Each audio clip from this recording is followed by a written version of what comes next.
Beginner's jazz guitar. I've had a few requests for this recently, so thought I would get round to doing this lesson. So before we start, I would say that although this is a beginner's jazz guitar lesson, if you literally are just learning your open chords and stuff like that, it's probably not going to make a lot of sense to you. So I would say that to get the most out of this lesson, you should know at least your regular bar chord, how to play a major scale, how to play a major and minor pentatonic, and that's pretty much it really. If you can do those few things, you should get a bit out of this lesson. So the first thing I would say, this grid that I'm going to take you through now, because there is going to be a bit of theory involved in this grid I'm going to take you through now is available to download free of charge on my Patreon page, and it will be a lot easier for you to use that grid than this one with my crappy handwriting on. But I'm going to take you through it anyway and explain it, but I would recommend go and download that just so you can follow along with the lesson. So some things that you may or may not know. So when in a scale you have, or in a major scale, you have 7 notes. Today we're just going to look at G major. Okay, so you've got 7 notes, which is G, A, B, C, D, E, F sharp, and then back to G, and it starts again. So the chords in every major scale go like this: major, minor, minor, major, major, minor, diminished. So what do we mean by the chords in a scale? So each note in that scale has a chord attached to it. For example, G, which is the first note, has G major. A, which is the second note, has A minor. B minor, so major, minor, minor. Next one is major, which is C. D, which is major. E, which is minor. And then F sharp, which is a diminished chord. And then we're back again to G. So in jazz, we don't just play those regular chords, we add in extra notes. So for example, normally you add a 7. You do also add other notes like 7s, 11s, 13s, but we're not going to get into that today because this is just literally for beginners learning to play jazz, or learning a little bit of jazz theory as a first point. So let's have a look at this. So in G major, we're going to play a 7th chord, and the 7th in G is a G major 7. So that's the 7th note. So it's very straightforward. If you were to take these as G, A, B, C, D, E, F sharp, in a G we've got a 1, a 3, a 5, and a 7 if you're playing a 7 chord. So we're going to look at those 7th chords now, and I'll show you a couple of ways of playing each one, just so you've got some different ways of going through this lesson. Okay, so on this grid I've added in what the 7th chords are with relevance to each of the 7 notes in the scale. So the first chord's a major 7, minor 7, minor 7, major 7, dominant 7, minor 7, minor 7 flat 5, and then I've put the chord symbol. So if you were to see a G major 7 chord written down, it would just be a G with a big M and a 7. If you were to see, for example, an E minor 7, it would be an E, a little m, and a 7. And if you're looking at an F sharp minor 7 flat 5, it would be an F sharp with a little m, a 7, a little flat sign, and a 5. Okay, so hopefully this will make sense. So G major 7, so it's going to contain the notes G, B, D, and F sharp. Okay, so there are multiple different ways of playing this chord, but here's one. So we're going to bar that 3rd fret as we would with the regular G chord, but we're going to use our pinky on the 5th fret of the D, middle finger on the 4th fret of the, pinky on the 5th fret of the A, middle finger on the 4th fret of the D, 3rd finger on the 4th fret of the B,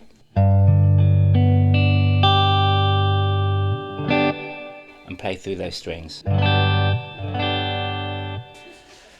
Then another version of that chord, if you're going to play it on the top 4 strings, so you can play the 5th fret of the D string and then the 7th on the G, the B and the E. So a very different sound, but it's the same chord.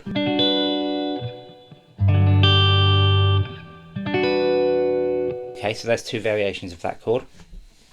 Then we're going to go to an A minor 7. So we're going to play a regular A minor bar chord. We're going to take the pinky off. And there is your 7th note. Okay, another version of that, if you're on the top 4 strings, is a regular open A minor. We're going to put the pinky down on the 3rd fret of the high E string. Then for the B minor 7, we're going to play this chord here. So what we're doing there, we're playing a regular B minor bar chord. Again, we're going to take off the pinky. And a version on here would be on the top 4 strings. So it's that part of the B minor chord, but we're just bringing in that A note there. So that's 4, 4, 3, 5. Then we've got a C major 7, so we're going to play that here.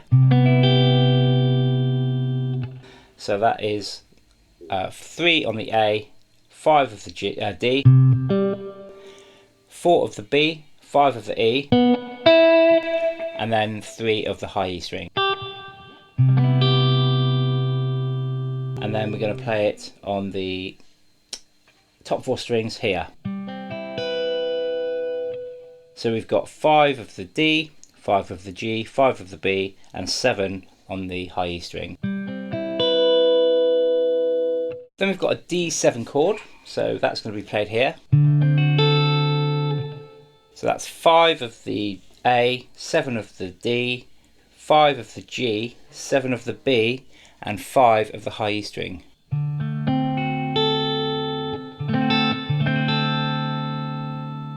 And we're going to play it here on the top 4 string. So that's 7 on the D, G and the B, and then 8 on the high E string. Then we're going to play an E minor 7 chord. Now that's the same shape as the B minor 7, but we're going to play it here on the 7th. So it's a regular E minor bar chord. We're just taking the pinky off. And to play it on the top 3 strings, 4 strings even, we're going to play it there.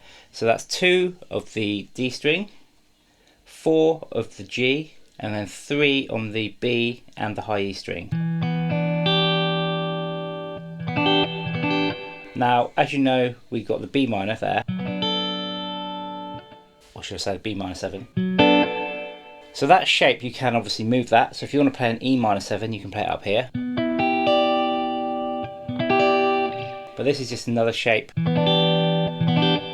you to have a go at.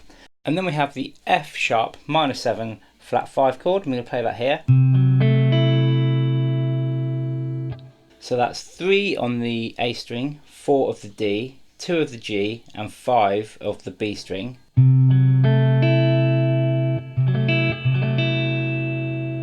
And then you can also play it here. And that's 4 of the D, and then 5 on the G, the B, and the high E string. Now there are multiple ways of playing all of these chords. So what I would suggest is once you've learnt these first initial shapes, go away and find some others. I've got a video link on one of my other channels actually, and I'll put that in the description, where I think it's got like 80 different ways of playing some of these chords. So yeah, go away and learn some others after this video, but those are the chords. Now the chord symbols, again as I say, look like this. These are the major, minor and minor 7 flat 5 chords. So now we're going to have a look at the scales and the modes that go with each of these chords. So each of these chords has a corresponding scale or mode. So over the first chord we have the major scale or Ionian mode. Over the second chord we have the Dorian mode. Over the third chord the Phrygian mode. Over the fourth chord the Lydian. The fifth chord the Mixolydian. The sixth chord the minor or Aeolian. And over the seventh chord the Locrian. So to explain how that works, so we know the G major scale, yeah?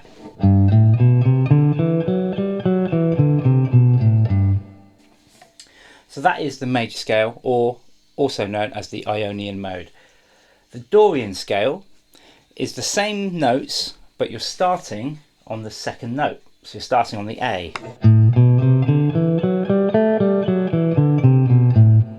So that's the Dorian mode. There's lots of ways you can play it.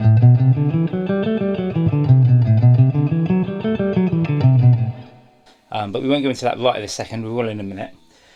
The third scale or mode is the Phrygian, and that starts, as you probably have guessed now, on the third note of the scale, which is B. So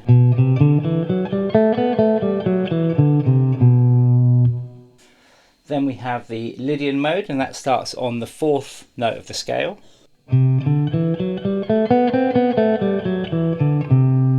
Then we have the Mixolydian mode, and that starts on the fifth note of the scale.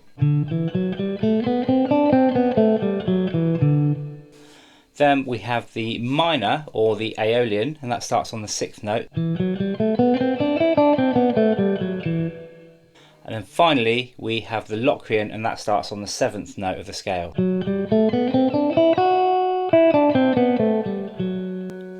And then we're back to G again.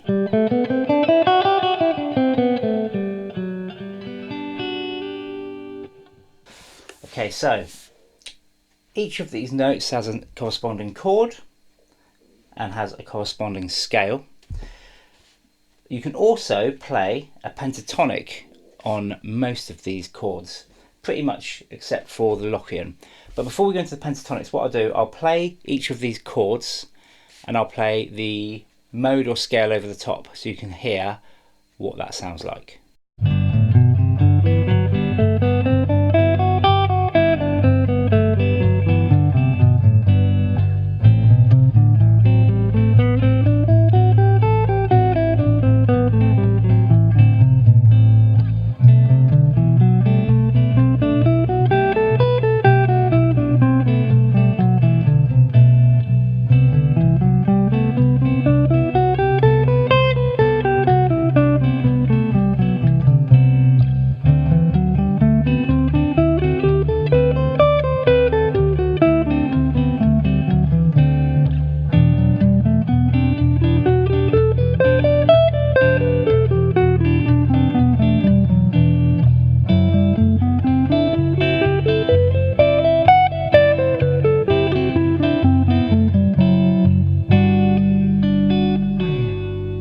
So that should explain or demonstrate how each of those modes sounds over its relevant chord.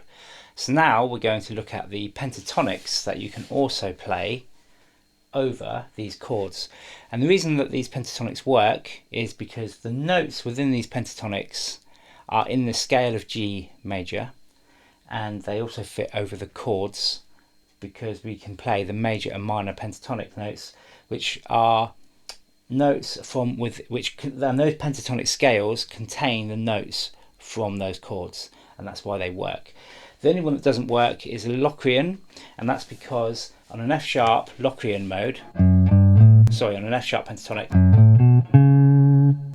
we have, if you're playing a minor pentatonic, you have a C sharp, and that doesn't fit in the scale. And if you're playing a major pentatonic, you've got completely the wrong notes. So all of the other chords within the key, you can play a pentatonic over the top, and what you'll notice is it's a major chord, you can play a major pentatonic, minor chord, minor pentatonic, minor chord, minor pentatonic, etc. And as I say, the only one that doesn't work is the 7th chord, because the pentatonic doesn't contain the same notes as that chord. So let's do the same thing. I'll play the chords in the looper and I'll just play those pentatonics over the top. I was just thinking about that, and then I thought, just to demonstrate how bad it would sound, I'm going to play the F sharp minor pentatonic over the F sharp minor 7 flat 5 chord, and then you can hear what I'm talking about.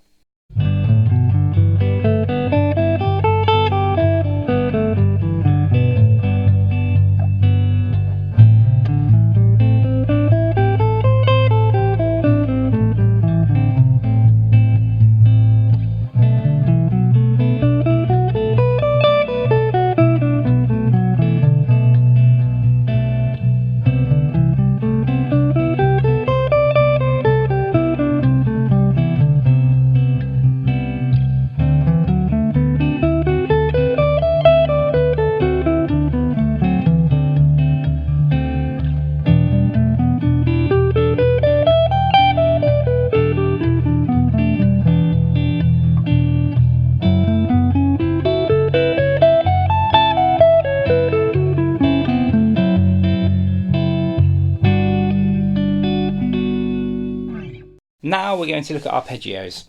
So you'll notice on each of these chords there are 2 arpeggios that I've put into the box that fit. So over a G major 7, obviously a G major 7 arpeggio will work because it contains the same notes. But also an E minor 7 will work. Okay, and the reason that that works is it's got a lot of the similar notes. So in a G major 7 arpeggio, we've got G, B, D and F sharp. And then in an E minor arpeggio, we've got a G, B, D, E. So it's one note different.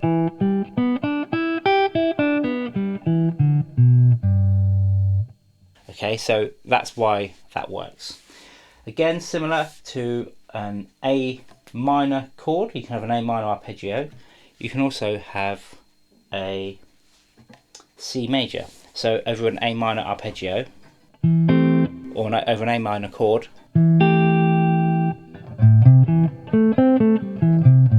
but also that seems to work well as well. And again, it's because it shares all but one of the same notes. So on the grid, you'll see some of the chords that, or some of the arpeggios that work well over these chords. It's not exclusive. Obviously, you can use any of the arpeggios because they're all in the key, but some will sound better than others. As a basic rule, I find that the 2 chords other than the chord that you're playing, or the 2 arpeggios other than the arpeggio of the chord you're playing, that sound best over a chord are a 3rd up from that chord and a 6th up from that chord, and I'll show you what I mean. So we've got a G major 7, and that contains G, F sharp, B and D. So if we play a 3rd up, that'll be a B minor 7. Okay, G, A, B, that's a 3rd up. So that contains B and D, which are both in that chord, in the G chord I mean. So you've got the G, F sharp, B and D. In the B minor 7, you've got B, D, F sharp, which are also in the G major 7 chord. And then you've got an A, which isn't in there. So again, it's one note different.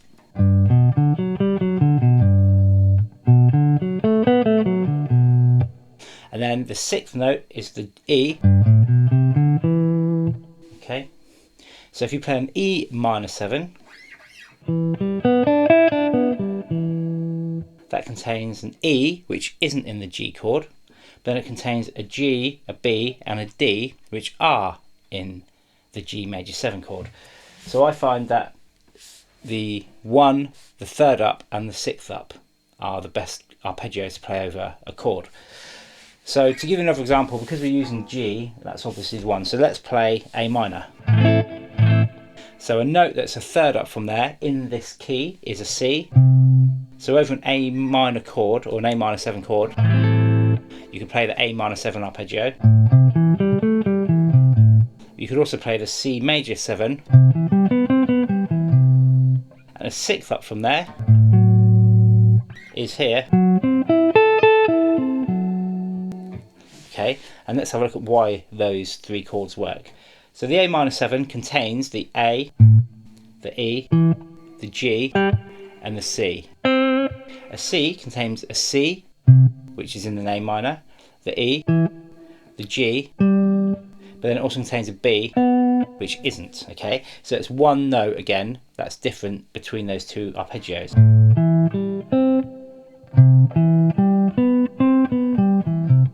And then the sixth, which is the F sharp minor 7 flat 5.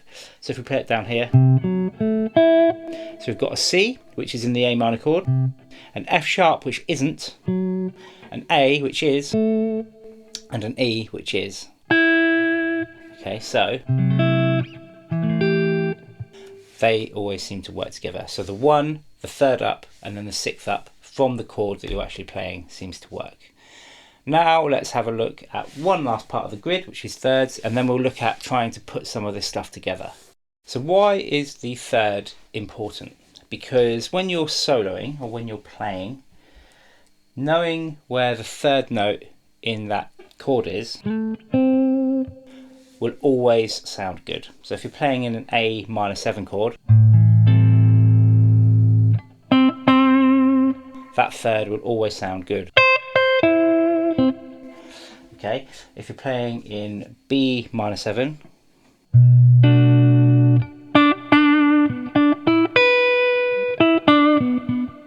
again that 3rd will always sound good in there, and it will help you to learn your intervals with each of these chords. So in here we're going to have the same, we're going to have major, minor, minor, major, major, minor, and then that one is also going to be a minor. So I'll fill that in now, just so you've got the complete grid here. Don't forget to download it, and then we'll look at putting some of these things together in a little chord progression. When you're looking at a jazz chord progression, you'll often just see the numbers, so you might see 2, 5, 1. So what that means is 2, A minor 7, 5, D dominant 7, 1, G major 7. Okay, and this is a really common jazz chord progression. So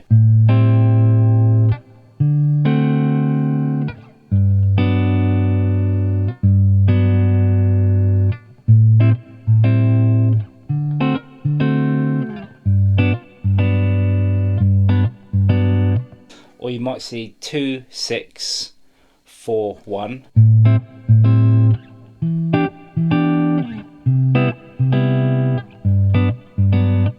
Those are just examples.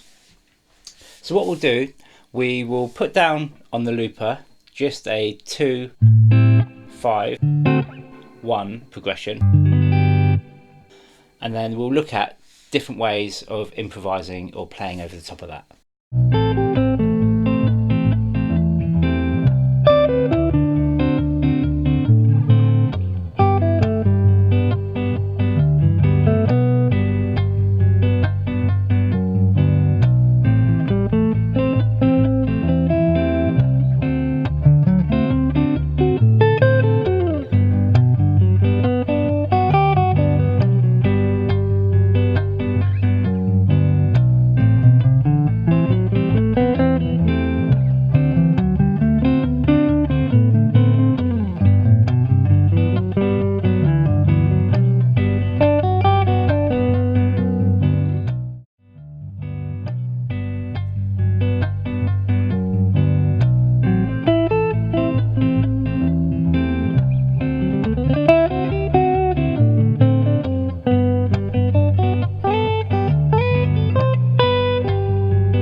So I hope you enjoyed that video. If it did, make sure you give me a like and subscribe. The gear that I'm using is this guitar, which is a PRS S2 Standard 22, a Victory Duchess V40, and that's pretty much it, and some reverb. So yeah, see you later.